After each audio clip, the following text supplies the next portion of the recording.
주와 같이 길 가는 것. 샬롬. 사랑하는 영락교회 성도 여러분, 무더웠던 지난밤도 주님 은혜 안에서 평안한 쉼을 잘 쉬셨는지요? 오늘은 2023년 8월 15일 화요일 아침입니다. 우리의 조국과 이곳 밴쿠버에도 막바지 무더위가 지속되고 있는데, 은혜 가운데 주어진 오늘 하루의 삶도 주님과 함께 걷는 건강하고 복된 삶이 되시기를 소망합니다. 오늘도 하나님 말씀을 묵상하며 그 말씀을 따라 사는 믿음의 하루가 되시기를 기원하며 아침 경건의 시간을 시작하겠습니다. 오늘은 찬송가 214장 나 주의 도움 받고자 함께 찬송하겠습니다.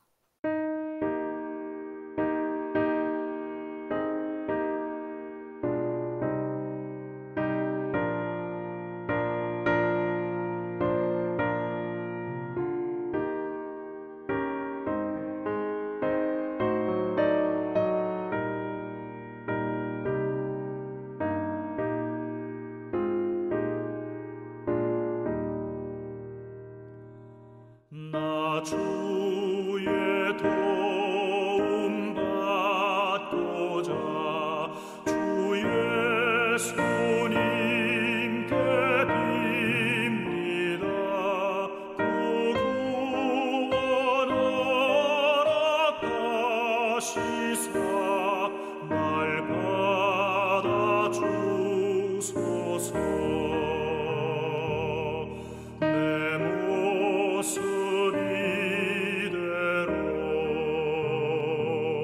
주 받아주소서.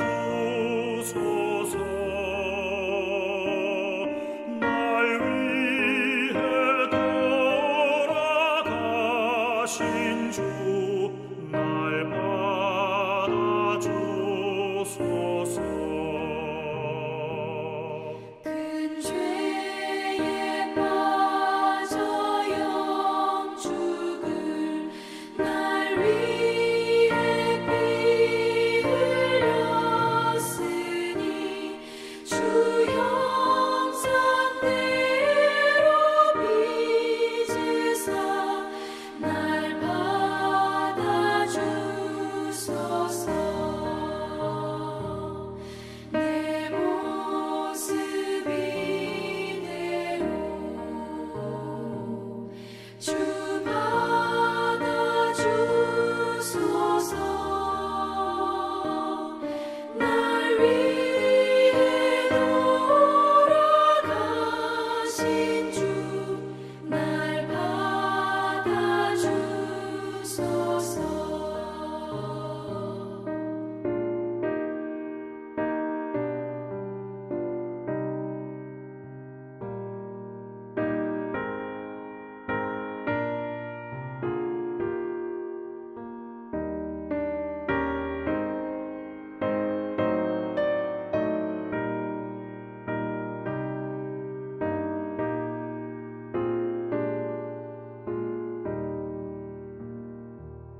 다 같이 기도합니다. 하나님, 저희 인생에 새 날을 허락해 주셔서 감사합니다.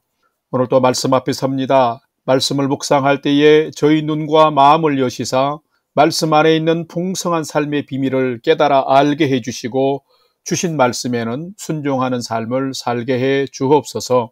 오늘도 저희의 영혼과 삶에 은혜와 진리의 빛을 비춰 주시옵소서. 예수님의 이름으로 기도드립니다. 아멘.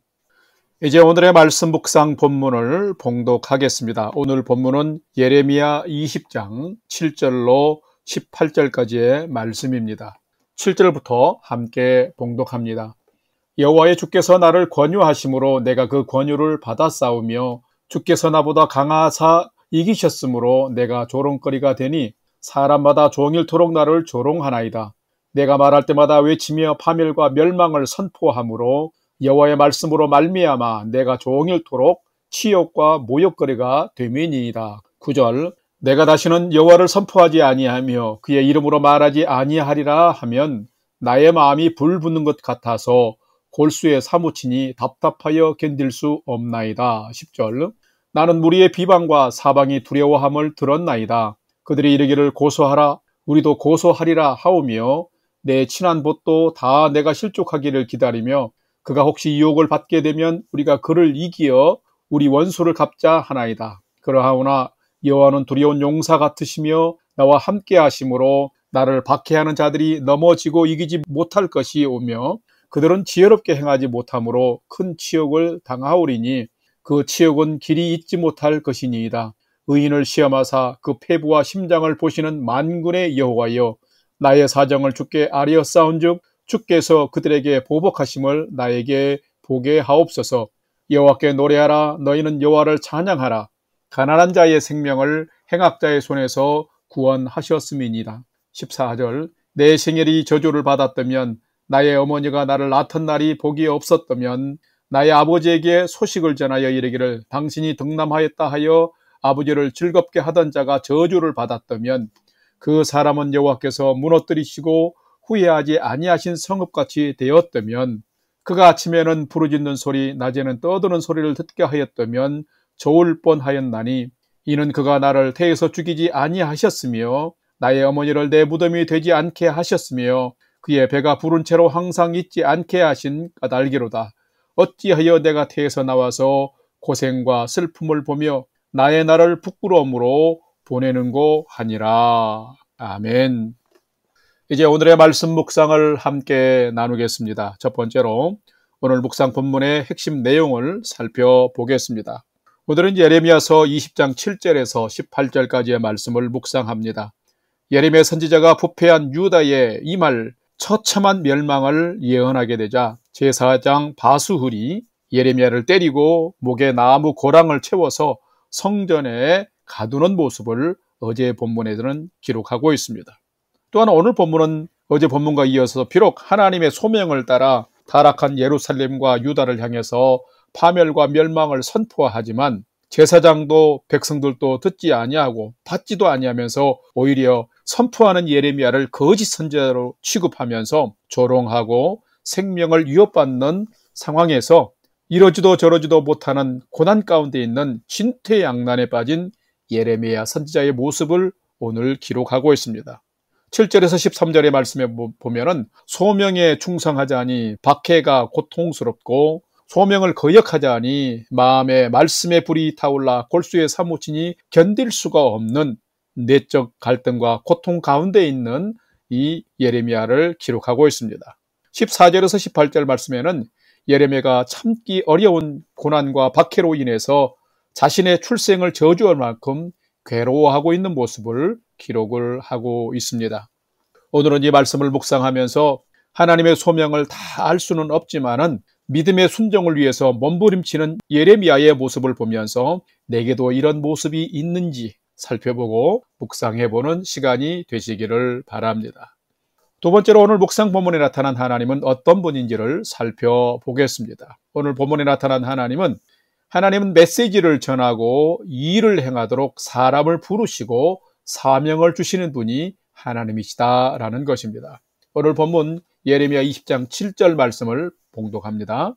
여호와여 주께서 나를 권유하심으로 내가 그 권유를 받아 싸우며 주께서 나보다 강하사 이기셨으므로 내가 조롱거리가 되니 사람마다 종일토록 나를 조롱하나이다. 아멘. 여러분, 하나님은 어떤 분일까요? 하나님은 사람을 통하여 말씀하시고 사람을 통해서 역사를 이루어 가시는, 즉 일하시는 분이십니다. 하나님은 연약하게 보일지라도 신실한 사람을 택하여 부르시고 당신의 사명을 맡기십니다. 남유다가 부패하여 타락하고 심판에 직면했을 때에도 하나님은 선지자 예레미야를 부르시고 그에게 사명을 맡기셨습니다. 하나님을 거역하고 거짓 신인 우상을 숭배하며 불의한 삶에 빠진 왕과 제사장들과 백성들이 이제는 회개하고 돌이키라는 하나님의 메시지를 전하게 하려는 것이었습니다. 오늘 본문을 보게 되면 예레미야를 부르시고 권유하신 분이 누구냐면 바로 여호와 하나님이십니다. 성경을 보게 되면 위대한 지도자였던 모세도, 위대한 복음의 사도였던 사도 바울도, 오늘 본문의 예레미야도 다 하나님이 부르셔서 그 시대에 필요한 세상을 향한 메시지를 주셨고 사명을 감당하도록 하신 것입니다. 그런데 하나님은 항상 자신의 일에도 신실한 사람을 불러서 하나님이 원하시는 일을 맡기시고 행하시는 분인 것을 볼 수 있습니다. 그렇다면 여러분은 이 시대에 여러분을 하나님이 부르셔서 여러분에게도 하나님의 메시지를 맡겨주시고 하나님의 일을 이루는 사명자로 사용될 만한 삶을 살아가고 계신지요? 하나님은 누구나 사용하지만 아무나 사용하지 않으십니다. 자신에게도 하나님을 위해서도 열심히 살아가고 순종할 수 있는 자를 부르시고 사용하시기 때문입니다. 예레미야는 하나님의 사명을 감당하다가 도리어 많은 박해와 환난을 받아 심히 괴로워하고 탄식하는 지경까지 이르렀지만, 어떻게 보면 신음하는 지경까지 이르렀지만 그래도 그는 사명을 포기하지 않은 것을 볼 수 있습니다. 가장 가치 있는 인생을 사는 사람은 누구일까요?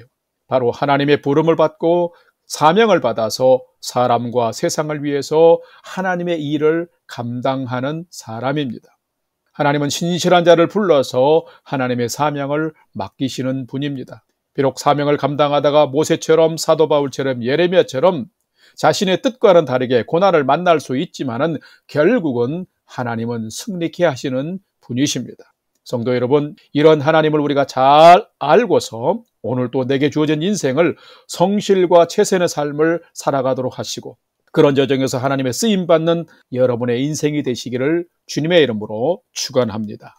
세 번째로 오늘 묵상 말씀이 나와 우리에게 주시는 교훈과 메시지를 살펴보겠습니다. 오늘 우리에게 주시는 교훈과 메시지는 참된 성도는 우리의 폐부와 심장을 보시고 의인을 구원하시는 하나님께 전적으로 순종하는 자가 참된 성도다라는 것입니다. 오늘 보면 예레미야 20장 9절과 12절 말씀을 봉독합니다. 9절입니다. 내가 다시는 여호와를 선포하지 아니하며 그의 이름으로 말하지 아니하리라 하면 나의 마음이 불붙는 것 같아서 골수에 사무치니 답답하여 견딜 수 없나이다. 12절. 의인을 시험하사 그 폐부와 심장을 보시는 만군의 여호와여, 나의 사정을 주께 아뢰었사온즉 주께서 그들에게 보복하심을 나에게 보게 하옵소서. 아멘. 성도 여러분, 누가 참된 성도일까요? 참된 성도는 하나님 때문에, 믿음 때문에 고난과 박해를 당할 수 있지만은 결국은 중심 곧 우리의 마음을 보시는 하나님을 신뢰하면서 하나님의 뜻의 끝까지 순복하는 삶을 사는 자인 것입니다. 예레미야의 고뇌에 찬 탄식은 하나님을 배반하는 시대에 성도가 하나님 말씀에 순종하여 사는 것이 얼마나 육적으로 심적으로 큰 갈등과 고통을 수반하는지를 잘 보여주고 있습니다. 그렇기 때문에 성도는 늘 강하고 담대하게 서려고 노력해야 합니다. 왜냐하면 세상이 우리의 믿음의 기반을 늘 흔들기 때문입니다. 성도가 가치관이 혼란한 시대를 살아갈 때에 하나님의 뜻대로 살기를 원한다면 믿음의 도전과 고난까지도 감내할 마음의 준비를 늘 하며 살아야 합니다. 물론 세상의 모든 고난은 잠깐이며 이후에 나타날 하나님의 영광은 영원한 것이기에 결코 비교할 수는 없습니다. 그렇기 때문에 하나님의 소명을 받고 순종하는 과정에서 비록 현실적인 작지 않은 고난을 당하고 있는 예레미야지만 그가 아주 낙담하지 않고 오히려 악인은 수욕을 당할 것과 하나님을 의뢰하며 주께로 돌아오는 의인이 승리하게 됨을 확신하면서 현재 당하고 있는 고난 중에서도 하나님을 찬양하는 놀라운 믿음을 가진 예레미야 선지자의 그 성숙한 믿음을 오늘을 살아가는 우리 성도님들이 본받을 수가 있어야 하는 것입니다. 성도 여러분, 여러분은 어떤 성도인가요? 조그마한 고난에도 넘어지고 무너지는 성도는 아닌가요? 고난의 때에 비록 연약함이 있다 할지라도 자신의 믿음이 어떠한지를 알 수 있습니다. 고난의 때에 우리의 능력이 되시며 승리를 주시는 하나님을 붙들고 의지하며 끝까지 견디는 자가 그 고난을 극복하고 승리하는 성도가 될 수 있는 것입니다. 그러므로 참된 성도는 믿음으로 사는 자입니다. 하나님을 신뢰하는 믿음으로 사는 성도는 그 성도의 깊은 믿음을 하나님이 알아주시는 것입니다. 참된 성도는 우리의 폐부와 심장을 보시고 의인을 구원하시는 하나님께 전적 순종을 하는 자입니다. 우리가 진실로 하나님을 경외하며 믿음의 길을 따를 때에 하나님은 그 고난의 상황에서도 결국은 이기게 하시고 구원해 주시며 복된 삶을 살도록 인도해 주십니다. 오늘을 살아가는 여러분이 이런 복된 오늘의 삶을 살아가시기를 주님의 이름으로 간절히 축원합니다. 다 같이 기도하겠습니다. 하나님, 하나님을 믿고 진리에 순종하는 삶에도 고난이 있음을 압니다. 그것은 하나님의 질서와 세상의 질서가 다르며 하나님의 영과 세상의 영이 다르기 때문입니다. 저희가 항상 성령 안에서 하나님의 영이 충만하며 하나님의 진리를 따라 삶을 사는 자들이 되게 해 주옵소서. 나에게 주어진 삶에도 성실한 자로 살며 또한 하나님께 쓰임받는 신실한 자로 살게 해 주옵소서. 한 번 사는 인생을 헛되게 살지 않고 하나님께 선택받고 칭찬받을 수 있는 인생을 살도록 인도해 주시옵소서. 때론 믿음의 인생에 어려움이 있다 할지라도 결코 하나님을 저버리거나 믿음을 포기하지 않는 강하고 담대한 믿음으로 살아가는 저희들 되게 해 주시옵소서. 이제는 우리 구주 예수 그리스도의 은혜와 하나님 아버지의 지극하신 사랑하심과 성령님의 감화 감동 교통 충만케 역사하심이 다 이해할 수 없는 사명일지라도 기꺼이 하나님께 순종하며 오늘도 믿음의 삶을 더 성실하게 살아가기를 결단하는 아침 경건의 시간에 참여한 모든 성도들 머리 위에 이제로부터 영원토록 함께 하옵시기를 간절히 축원하옵나이다. 아멘. 이제 오늘도 찬양이 연주되는 동안 오늘 주신 말씀과 기도 제목들을 가지고 믿음으로 함께 기도하는 시간을 갖겠습니다. 첫 번째는 오늘 주신 말씀을 따라서 하나님의 부르심 그 소명은 다 이해할 수 없을지라도 끝까지 온전히 순종하는 삶을 살도록 인도해 주옵소서 기도합시다. 두 번째는 무더운 한 주간을 지내고 있는데 성도들의 건강과 가정의 평안을 하나님 지켜 주옵소서. 또 건강한 성도로 살아가도록 말씀과 기도와 예배의 삶을 최선을 다하는 한 주간 살게 해 주옵소서 기도합시다. 세 번째는 오늘 또 살아가는 가족과 부모, 형제들, 지인들이 최선의 하나님을 경외하는 믿음의 삶을 잘 살아가며 하나님이 주시는 그 분복을 누리는 복된 삶을 살게 해 주옵소서 하고 우리의 삶의 소망을 하나님께 두고 믿음으로 함께 기도하는 시간을 갖겠습니다. 다 같이 기도하겠습니다.